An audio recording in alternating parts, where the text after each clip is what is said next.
जय हिंद साथियों, आप सभी का स्वागत है और आप सभी से एक आवाज़ चाहती हूँ और यकीनन वो आवाज़ जब आप बुलंद करेंगे, उठाएंगे तो इस देश के गरीब, मजदूर, किसान, आम आदमी को राहत देंगे।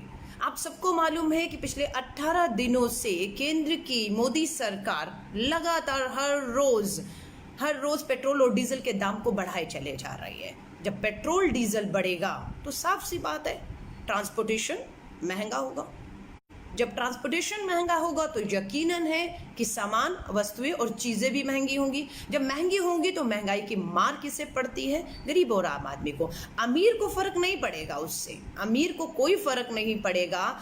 उन 80 करोड़ सुनिएगा, ये मैं नहीं कह रही, भाजपा के राष्ट्रीय अध्यक्ष जेपी नड्डा जी ने ट्वीट करके कहा कि हमने लॉकडाउन के दौरान 80 करोड़, जी हाँ 135 करोड़ के हमारी देश की आबादी, उसमें से 80 करोड़ गरीबी रेखा से नीचे वालों को उन्होंने अनाज मुफ्त का राशन दिया है इस लॉकडाउन के 3 महीनों में। तो मैं मानकर चलती हूं कि 80 करोड़ लोग गरीब हैं जो खुद का राशन नहीं खरीद पा रहे हैं।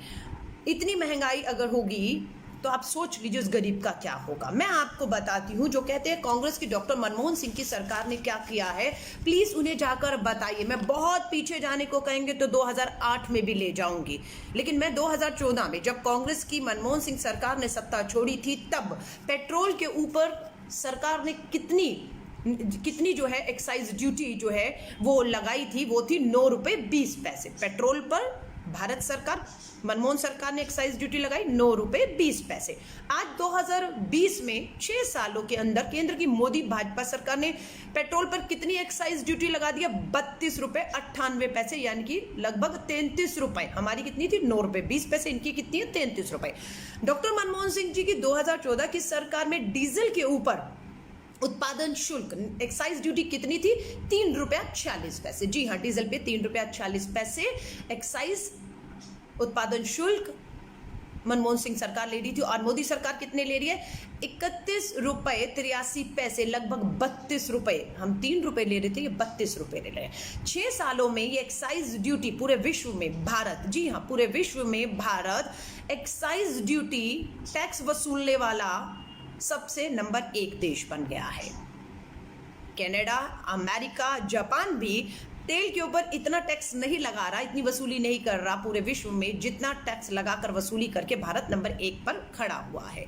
कितना 6 सालों में इन्होंने पेट्रोल, डीजल, तेल पर टैक्स लगा कर वसूल किया? 18 लाख करोड़। जी हाँ, 18 लाख करोड़ रुपया आम गरीब आदमी की जेब में डाका डालकर पेट्रोल डीजल के जो है दाम बढ़ाकर वहां से 18 लाख करोड़ लिया।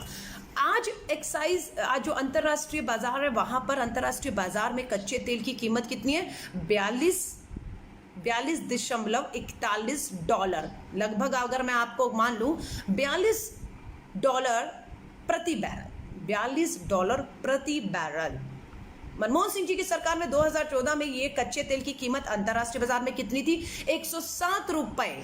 जी हाँ, 107 रुपए डॉलर, 107 माफी चाहूंगी, $107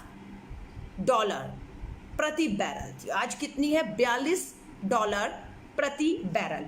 तब कीमत कितनी थी? तब पेट्रोल आता था 71 रुपए में और अब आता है 80 रुपए में। तब आता था डीजल 55 रुपए में, आज डीजल आ रहा है लगभग 80 रुपए में। पेट्रोल और डीजल के दाम में कभी ऐसा नहीं हुआ आजादी के बाद कि डीजल जो है वो पेट्रोल से आगे निकल जाए।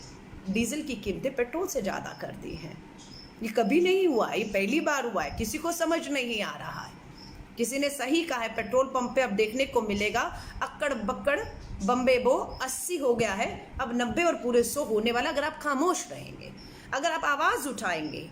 एक तरफ तो कोरोना की महामारी, 14 करोड़ लोग बेरोजगार हो गए, काम धंधे नहीं है, स्कूटर बाइक लेकर जाएगा किसान, डीजल खरीदने जाएगा तो उस पर ये मार पड़ेगी। नारा क्या था 2014 में? बहुत हुई महंगाई की मार, अब की बार मोदी सरकार, ये 14 का नारा था, 20 आते आते ये नारा बन गया बहुत हुई महंगाई की मार, क्योंकि अब देश में है मुनाफा खोरों की सरकार। 18 लाख करोड़ रुपया जो 6 सालों में कमाया है वो कहाँ गया?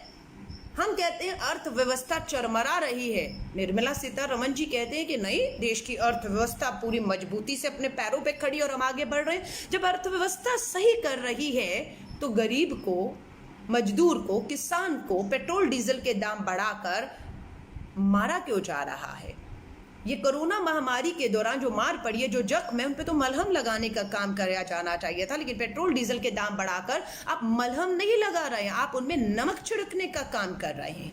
ये मैं नहीं कह रही, स्मृति ईरानी का ट्वीट उठाइए, बहुत चूड़ियां तोड़ी स्मृति ईरानी ने। नौटंकी नाटक अच्छा करती है क्योंकि जहां से वो आई हैं वो उनको ये सब अच्छी तरह करने की का वो सीख लेकर आई थी। चूड़ियां तोड़ी, बहुत हंगामा किया मनमोहन सिंह ने जब $107 प्रति बैरल डीजल था, तब 70 रुपए पर चूड़ियां तोड़ रही थी। आज अंतरराष्ट्रीय बाजार में $42 प्रति बैरल अगर डीजल है, तेल की कीमत है, तो 80 रुपए में पेट्रोल और डीजल बेच पे चूड़ियां नहीं तोड़ रही हैं वो। आज वो नौटंकी, वो ड्रामा थोड़ा प्रैक्टिस करिए, कहीं मुंबई के वापस सिनेमा हॉल थिएटर में जाना पड़े तो एक्टिंग अगर नहीं कर पाएंगे तो वापस वहां नहीं रह पाएंगे। उन्होंने ट्वीट किया था कि डॉक्टर मनमोहन सिंह तेल कंपनियों के साथ मिले हुए हैं, ये तेल कंपनियों को फायदा पहुंचा रहे। तो आज अगर हम ये सवाल करें, जब अंतर्राष्ट्रीय बाजार में तेल की कीमतें अंतर्राष्ट्रीय बाजार में $42 प्रति बैरल है, $42 प्रति बैरल है, तो आज पेट्रोल डीजल 80 क्यों है, 40 क्यों नहीं है? आज भी हम ये माने कि आप पूरी तरह से तेल कंपनियों के साथ मिले हुए हैं और वही तेल कंपनियां आपको मोटा चुनावी चंदा दे रही है, इसलिए आज अपनी चूड़ियां आप नहीं तोड़ रहे हैं। जब मनमोहन सिंह सरकार थी, जब हमारा जवाब देने का समय था, हम में अगर कोई कमी रही तो लोगों ने आपको 1 नहीं 2 बार पूर्ण बहुमत दिया। अब आप चीन की सरहद पर अगर फेल होते हैं तो 1962 का रोना रोते हैं। अगर आप तेल कीमतों में, महंगाई में फेल होते हैं तो आप फिर कांग्रेस के सर पर ठीकरा फोड़ते हैं। आप पूरी तरह से नाकाम हो चुके हैं, फेल हो चुके हैं, और आप कांग्रेस के पीछे इतिहास के पुराने पन्नों को खरीद के छुपना चाहेंगे तो आप छुप तो शायद जाएंगे, लेकिन देश की जनता को राहत नहीं दे पाएंगे। ये राहत देने की बात है। बिहार में कहा गया कि कांग्रेस के जो 4 अपने राज्य हैं और 2 राज्यों में हमारे गठबंधन की सरकार है, वहां क्यों नहीं वैट कम कर देते हैं। जो पूछ रहा था वो बिहार सरकार का प्रवक्ता था नीतीश कुमार का। उन्हें याद दिलाया कि 18 मई को, जी हाँ 18 मई को बिहार की सरकार, नीतीश कुमार सरकार ने कैबिनेट में प्रस्ताव लाकर ₹2 पेट्रोल डीजल पे कम नहीं किए, बढ़ा दिए हैं। दिल्ली की केजरीवाल सरकार तो अब मोदी सरकार और शाह की पिछलग्गू बनकर उनकी पीठ हिलाते हिलाते उनके पीछे चल रही है, और उसने भी दिल्ली वालों को इतनी महंगाई में राहत देने की बजाय पेट्रोल और डीजल पर वैट बढ़ा दिया है। मैं आपको बताती हूँ, जब हमारी सरकार थी तो हमारी सरकार, मनमोहन सिंह की सरकार, बहुत पीछे चलिए नहीं जाती। 2014 में हम लोग ₹9.20, जी हाँ ₹9.20 पेट्रोल के ऊपर एक्साइज लेते थे, टैक्स लेते थे, ₹9। आज आप कितना ले रहे हैं? ₹33। ₹33 पेट्रोल के ऊपर टैक्स केंद्र सरकार ले रही है। हम कितना ले रहे थे? ₹9.20। डीजल के ऊपर हम कितना टैक्स ले रहे थे? डीजल के ऊपर हमारी मनमोहन सिंह सरकार ₹3.40 टैक्स ले रही थी, और आज केंद्र की मोदी सरकार कितना ले रही है? लगभग ₹32। हम कितने ले रहे थे डीजल के ऊपर टैक्स? ₹3। आप कितने ले रहे हैं? ₹32। ₹3 ₹32 में कोई फर्क होता है या नहीं होता? फिर ये झूठ बोलते हैं कि कोरोना की महामारी है, उस महामारी में हमारे उद्योग धंधे बंद है, हमारा जो पैसा आना था वो बंद है, इसलिए ये झूठ बोलते हैं। ये कोरोना का तो बहाना है, अपनी नाकामियों को से देश का ध्यान भटकाना है। ये अगर आपने मार्च, अप्रैल, मई, जून, इन 3 महीनों में ही सिर्फ टैक्स बढ़ाया होता पेट्रोल डीजल में, उसके दाम बढ़ाए होते और ये तर्क देते कि कोरोना महामारी की वजह से ये सब हो रहा है, तो शायद हम मान जाते। लेकिन इन्होंने पिछले 6 सालों में 9 बार एक्साइज बढ़ाई है, इसलिए वो एक्साइज ₹3 से डीजल से बढ़कर ₹30 पहुंच गई है। इन्होंने पहली बार एक्साइज 2016 में बढ़ाया, तब कौन सा कोरोना महामारी था पूछिएगा। इन्होंने एक्साइज ड्यूटी 2019 जुलाई में बढ़ाई थी, इनसे पूछिएगा 2019 जुलाई में कौन सी कोरोना की महामारी थी। इन्होंने शुरू के मार्च के पहले दिन में ही 2020 मार्च में एक्साइज फिर बढ़ाया, पेट्रोल के ऊपर टैक्स कर निःशुल्क उत्पादन निशुल्क बढ़ाया, तब कौन सी कोरोना महामारी थी? तो कोरोना का तो बहाना है, मैं आपको सब बता रही हूँ। 18 लाख करोड़ का लाभ तेल कंपनियों को इन्होंने पहुंचाया है, ये हमारी जेब से ही निकल कर गया है। मैं आप सबसे कह रही हूँ, केंद्र सरकार से हम एक मांग कर रहे हैं। मैं इस बात से मानती हूँ कि हर राज्य अपना अपना जो है वो वैट लगा देता है। केंद्र तो अपना उत्पादन शुल्क, एक्साइज ड्यूटी बढ़ा ही रहा है। 30 रुपया बढ़ाई एक्साइज ड्यूटी, 30 रुपया, बहुत महंगा है, मैं बता रही हूँ। और राज्य सरकारें उस पर और वैट लगा के मार पे मार दे मारी कर रहे हैं। लेकिन हमारी और राहुल गांधी जी की कांग्रेस का सुझाव 2017 में था, 18 में, 19 में, 20 में भी, और हमने ये कहा हम सत्ता में आएंगे तो पेट्रोल डीजल के दामों को पूरी तरह से जीएसटी, जी हाँ जीएसटी के अधीन ले आएंगे, जो केंद्र की सरकार नहीं ला रही। हमारी मांग है वो लाए। उसके पीछे कारण क्या है, क्यों जीएसटी में लाना चाहिए, और जीएसटी में लाने के बाद क्या फायदा होगा? बिल्कुल फायदा होगा, क्योंकि पूरे देश के अंदर एक कर हो जाएगा, एक कर लगेगा।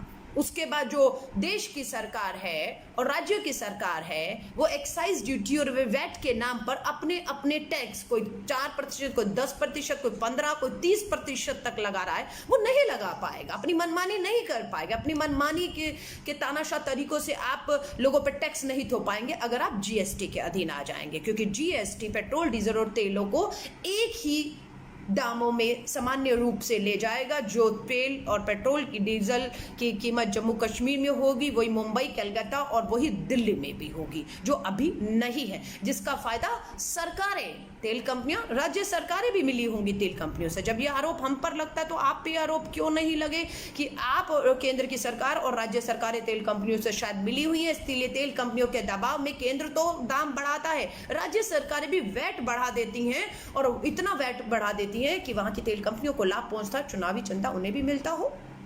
लेकिन जब आप जीएसटी कर देंगे तो अब आप मनमाने तरीकों से तेल कंपनियों के दबाव में आकर ये दाम नहीं बढ़ाएंगे।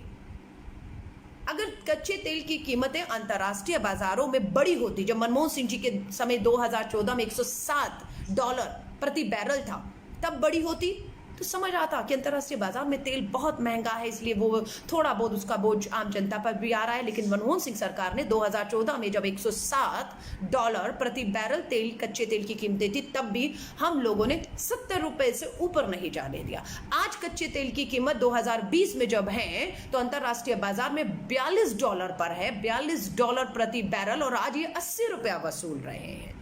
तो ये कच्चे तेल की कीमत तो इतनी कम है, कंपनियां तो बहुत सस्ते में कच्चा तेल जो है वो खरीद रही हैं, हमसे दुगने दाम वसूल रही हैं। ये मुनाफा कहाँ जा रहा है?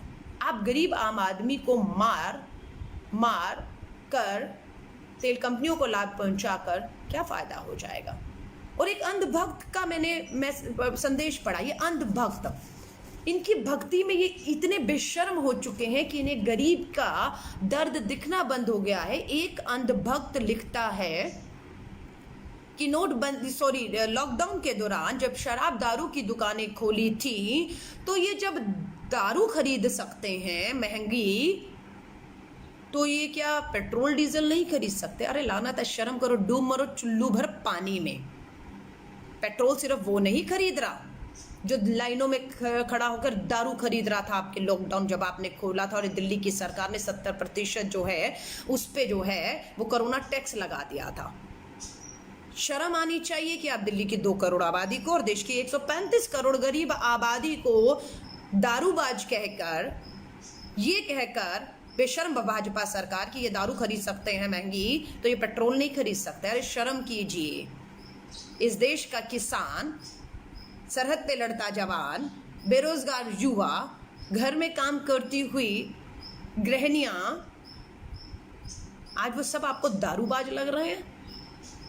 खून और पसीने की कमाई को आप लोगों ने, केंद्र की भाजपा सरकार ने पहले नोटबंदी में, फिर उसके बाद ये लॉकडाउन में पूरी तरह फेल हो गए, तो पूरा अनलॉक करके सब कुछ राज्य सरकारों के ऊपर ठीकरा फोड़ा और खुद बच के निकल गए। वो कहाँ गई आपकी ताली थाली और 21 दिन का महाभारत का युद्ध? ना आपसे देश संभल रहा है, ना देश की आपकी सरहदों पर आपकी कूटनीति की वजह से आपको नेपाल आंख दिखा रहा है। चीन ने आपके 20 जवान शहीद कर दिए, पाकिस्तान रोज हिमायत कर रहा है, आपकी हिम्मत नहीं है। लेकिन मुझे खुशी है कि जो अंधभक्त नहीं है, जो इस बात को मानते हैं कि लगातार पेट्रोल डीजल के 18 दिन, पहली बार हुआ है 70 साल के इतिहास में, पहली बार कि हर रोज लगातार 18 दिन तक पेट्रोल डीजल के दाम बढ़ा बढ़ा के 80 रुपए पहुंचा दिए हैं और डीजल पेट्रोल से महंगा हो गया है। वो भी तब जब अंतर्राष्ट्रीय बाजार में इसकी कीमतें सबसे नीचे हैं। 18 लाख करोड़ रुपया केंद्र सरकार ने कमाया, लेकिन कहां गया नहीं मालूम है। अपनी ऐशो आराम, अपनी सुख सुविधाओं में, अपने खर्चों में, अपने 8,000 करोड़ के हवाई जहाज को आप मत खरीदते। आप अपने वो खर्चे कम कर सकते थे। आप पार्लियामेंट का जो सौंदर्यीकरण कर रहे हैं 20,000 करोड़ में मत कीजिए। वो बैठे रहिए ना जिस पार्लियामेंट में बैठे हो, ये 20,000 करोड़ बचेगा, वो आपका हवाई जहाज वापस करिए, 8,000 करोड़ वहां बचेगा। लेकिन आम जनता की जेब में आप 20-30 पैसा कर करके आपने पिछले 18 दिनों में 30 रुपए के लगभग जो है अभी तक 6 सालों में पेट्रोल डीजल के दाम बढ़ा दिए। पक्की बात है ट्रांसपोर्टेशन की कीमतें बढ़ेगी, पक्की बात है वस्तुओं की कीमत बढ़ेगी और महंगाई बढ़ेगी अगर आप और हम चुप रहे, और इसकी मार सिर्फ गरीब को पड़ेगी। ये लाखों करोड़ों के सूट बूट पहनने वालों को कोई फर्क नहीं पड़ेगा। पूरे लॉकडाउन में सोच रहे थे इन्होंने क्या किया, तो पता लगा जब इनकी नई तस्वीर आप सामने आई कि इन्होंने अपनी दाढ़ी, अपनी मूंछ पे, अपने पहनावे पे, अपने लुक को बदलने पे काम किया है। वरना आज दिल्ली के ही मात्र आंकड़े हर रोज 4,000 कोरोना वायरस पॉजिटिव आ रहे हैं। लेकिन बहुत आसानी से कोरोना वायरस की लड़ाई से निकलते निकलते चीन की सरहद पे पहुंचे और दोनों को अब धीरे धीरे ये सोच रहे हैं खत्म कर देंगे, मुद्दा ही नहीं रहेगा। पेट्रोल डीजल महंगाई के मुद्दे पर हम आ जाएंगे और थोड़ी देर बाद पेट्रोल डीजल महंगाई को भी लोग भूल जाएंगे, क्योंकि मार खाने की हमें आदत हो चुकी है। लेकिन मैं आपसे कहूंगी, सच्चे देशभक्त है, आवाज उठाइए। हमें अपने 20 जवानों की शहादत का बदला लेना है। हम अपनी गवाई ज़मीन को तो वापस हासिल कर ही लेंगे, लेकिन हमें अपने 20 जवानों की शहादत का भी बदला लेना है। हमें बढ़ते हुए पेट्रोल डीजल के दामों को लगातार दबाव बनाकर सरकार के ऊपर वापस लेने पर अपने घुटनों पर चीन को भी झुकाएंगे और केंद्र की मोदी सरकार को पेट्रोल डीजल के दामों पर भी घुटने पर टिकाएंगे कि ये दाम वापस लीजिए। हम आपकी नाकामियों की वजह से देश की अर्थव्यवस्था आपके हाथ में। निर्मला सीतारमण देश की वित्त मंत्री कहती हैं अर्थव्यवस्था बहुत बढ़िया चल रही है, देश मजबूती से आगे बढ़ रहा है। अरे मैडम, अगर देश मजबूती से आगे बढ़ रहा है तो कच्चे तेल की कीमतें अगर $42 प्रति बैरल हैं तो आप 80 रुपया देश के वासियों से क्यों वसूल रही हैं? ये लाभ, कच्चे तेल की कीमतों का गिरना, आपके अनुसार देश की अर्थव्यवस्था का बहुत बेहतर होना, इसका लाभ तेल कंपनियों को क्यों मिले? मुनाफाखोर सरकार को क्यों मिले? देश की आम गरीब जनता को क्यों ना मिले? मैं आपसे कह रही हूँ, आवाज उठाइए। ये आवाज उठाना आपका अधिकार है। हम भी अगर बोल रहे हैं तो आपको ताकत देने के लिए बोल रहे हैं, आपको राहत देने के लिए बोल रहे हैं। शायद अलका लामा को फर्क नहीं पड़ेगा। मैं आपको फिर बता रही हूँ, जितने भी सांसद हैं, विधायक हैं, सत्ता में बैठे हुए लोग हैं, पूंजीपति हैं, जितने भी करोड़पति लाखपति लोग, उनको फर्क नहीं पड़ेगा। देश में लॉकडाउन हो जाए तो भी वो अपना आराम से घर में बैठ के गुजारा आने वाली पीढ़ियों तक खा सकते हैं। पेट्रोल डीजल के दाम बढ़ जाएं, सामान के दाम, उनको फर्क नहीं पड़ेगा। मुझे भी पेट्रोल के दाम बढ़ जाए, फर्क नहीं पड़ेगा। मैं शायद अफोर्ड कर लूंगी, पर बात मेरी नहीं है, बात उनकी नहीं है जो अफोर्ड कर सकते हैं, बात उनकी है जो अफोर्ड नहीं कर पाएंगे। मैं आप सभी से हाथ जोड़ के निवेदन करती हूँ, आवाज़ बुलंद करिए और केंद्र की भाजपा सरकार के ऊपर 2 लाइनें कह के बात को ख़त्म कर रही हूँ। कोरोना महामारी तो बहाना है, अपनी नाकामियों से देश का ध्यान भटकाना है।